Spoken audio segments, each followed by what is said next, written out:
Bom dia, meus amados irmãos, a graça e a paz do Senhor Jesus. Louvado seja o nome do Senhor. Nós vivemos dias em que o homem mostra muita confiança na razão. O racionalismo, ele trouxe uma era um pouco diferente de todos os tempos anteriores.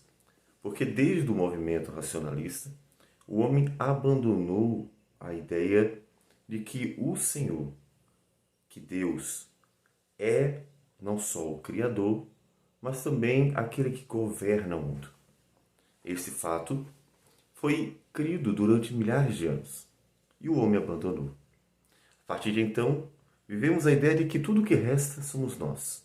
E foi por isso que o homem começou a adoecer, porque não tinha mais ninguém a quem pudesse realmente recorrer, a quem pudesse buscar nas suas necessidades.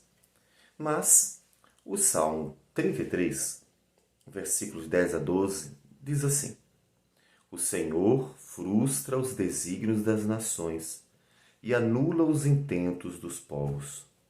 O conselho do Senhor dura para sempre, os desígnios do seu coração por todas as gerações. Feliz a nação cujo Deus é o Senhor e o povo que ele escolheu para a sua herança. Tudo está diante do Senhor. Tudo está diante do Senhor de tal modo que Deus diz que frustra os desígnios das nações. Os homens fazem planos. Aqueles que querem dominar o mundo, os imperadores, aquilo que para nós parece só filme, é na verdade a realidade de milhares de anos. Impérios como o Império Egípcio que nós encontramos na Bíblia, assírio, babilônico, medo-persa, grego, romano, tinham como propósito, de fato, dominar o mundo inteiro. E um homem estava acima de todos os homens dentro desses impérios. Eram os imperadores. Portanto, não é apenas uma questão de filme. O desejo pelo poder, a ambição, o desejo de dominar sobre tudo e todos. Todavia, existe alguém que governa o mundo. Ele é justo, ele é bom, ele é poderoso, ele é santo. De tal modo que o Senhor, ele não deixa que o homem faça toda a sua vontade. E esse é um conforto para todos aqueles que creem no Senhor, assim como é um convite a todos aqueles que sentem que o mundo ele é mau e percebem que não dá para viver de acordo com este mundo. É um convite a olhar para aquele que criou o mundo, de tal modo que possa também desfrutar de uma segurança real, verdadeira. O Senhor é o Senhor de tudo, de todas as coisas. E ele frustra os desígnios das nações. Imagine quantas pessoas más, como Hitler, que tentou de fato também criar um império em que ele dominasse cruelmente, porque nós vimos o que ele fez àqueles que eram aos seus olhos inimigos, opositores, como os judeus, que mesmo não tendo feito mal algum a Hitler, via neles uma ameaça, seja ela qual fosse. De tal modo, o Senhor governa o mundo, que estes homens, as nações, são frustrados em seus intentos malignos. Nossos dias estão cheios de muitas dúvidas, ansiedades. Não sabemos o que está acontecendo, o que vai acontecer.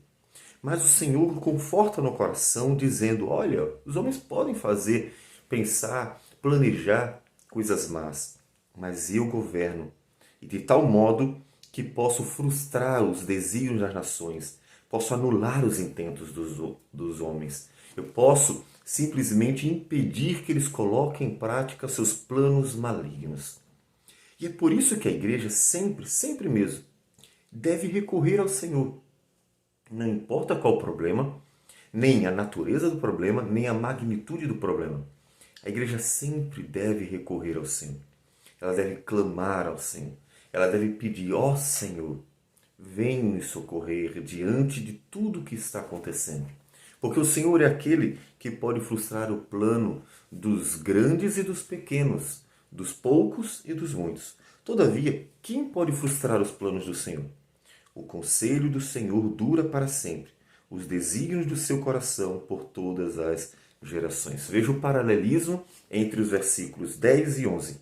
Enquanto Deus é poderoso para frustrar os planos das nações, ninguém pode frustrar os planos de Deus. Enquanto Deus é poderoso para julgar os povos, ninguém pode julgar o grande Rei, o Criador de todas as coisas. Por isso é a Ele que nós recorremos. Nós recorremos ao Senhor e não a outros intentos. Quando o cristianismo entende que para resolver um mal deve criar outro mal, como aconteceu na história, nós vimos, por exemplo, algumas guerras que foram até chamadas de guerras santas, indevidas. Por que indevidas? Porque com um mal, por causa de um mal, criaram outro mal. De tal modo que, em vez de clamar ao Senhor para que os livrasse, os ajudasse e até os fortalecesse para morrer por Jesus como os mártires, terminaram por entrar em uma guerra para defender a si mesmo, quando Deus poderia ali estar querendo que eles glorificassem com a própria vida e pela morte o nome de Jesus. A igreja deve sempre ser lembrada de que o Senhor governa o mundo e de que Ele é o Senhor, para que ela jamais resolva os seus problemas com as suas próprias forças, para que ela clame pelo seu país, para que ela rogue em favor do seu povo, para que ela peça misericórdia diante das maldades, dos problemas de cada geração. Ela deve fazer isso enquanto prega a palavra. Sim, enquanto fala às pessoas que o único caminho para uma nação bem-sucedida, para um mundo que viva dias melhores, é o Senhor. Ele é o único caminho. Versículo 12, ele diz: Feliz a nação cujo Deus é o Senhor, e o povo que ele escolheu para a sua herança. Feliz o povo que crê no Senhor, que realmente se coloca diante de Deus, que realmente tem Deus como o seu rei, aquele que governa o mundo com justiça, aquele que governa tudo conforme o seu poder e graça. Feliz a nação que derrama seu coração diante do Senhor e pede a Deus que conduza a sua vida, que ensine, que conduza seus passos. Pede a Deus que livre do mal, que roga ao Senhor para que Deus venha a socorrê-la no dia da angústia. Feliz a nação cujo Deus verdadeiramente é o Senhor. Não um povo que ergue um monumento apenas. Nós temos no Rio de Janeiro o Cristo Redentor, mas é apenas um monumento que não diz verdadeiramente o que há no coração do povo.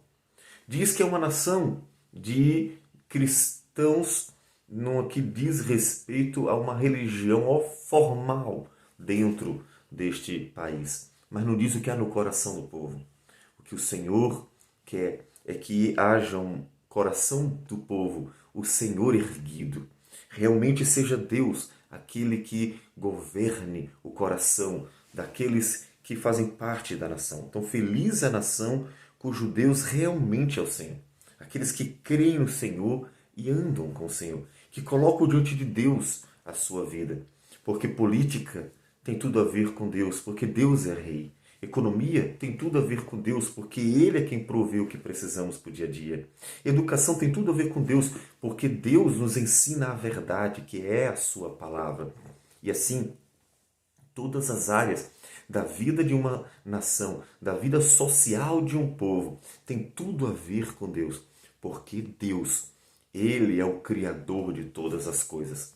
Dessa forma, feliz a nação que coloca tudo isso diante de Deus e procura em Deus o ensino, a vontade para que faça todas as coisas conforme o querer do Senhor. Então, vamos orar ao Senhor e colocar o nosso povo na presença de Deus. Vamos orar.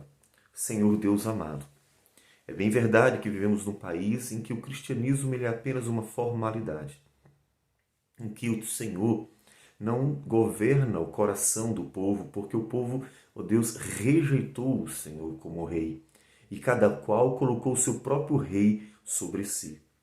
Ó Deus, todavia pedimos misericórdia.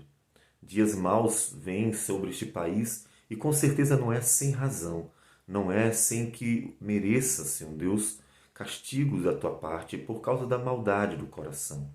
Todavia, Senhor, lembra que o teu povo sempre estará no meio das nações, espalhado pelo mundo, para que faças distinção entre o justo e o injusto, e também glorifique o teu nome, usando o teu povo como sal da terra e luz do mundo, para que, ó Deus, o teu nome seja conhecido por toda a terra, e para que o testemunho da tua santidade se faça conhecido.